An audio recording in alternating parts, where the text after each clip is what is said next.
La sanità è il punto cruciale per la vita e per i bisogni dei cittadini. Oggi più che mai si discute della carenza cronica dei medici di base.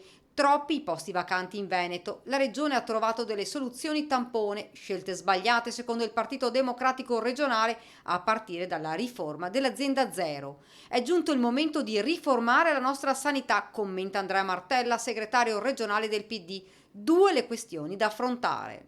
La prima è quella relativa alla medicina del territorio, ad una maggiore integrazione sociale e sanitaria che si è andata disperdendo nel corso di questi anni. La seconda questione riguarda il numero di medici e di infermieri, per affrontare un altro enorme problema, che è quello della riduzione delle liste d'attesa per chi deve fare visite o per chi deve fare esami.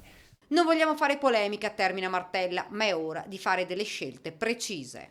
Noi non facciamo polemiche, facciamo proposte perché crediamo che la sanità del Veneto possa essere migliorata e le soluzioni tampone di emergenza che sono state individuate dalla Giunta regionale senza neanche tenere conto delle molte valutazioni che sono venute dal mondo sindacale e dalle organizzazioni dei medici, sono scelte secondo me che non hanno quell'efficacia che invece in un momento come questo bisognerebbe seguire.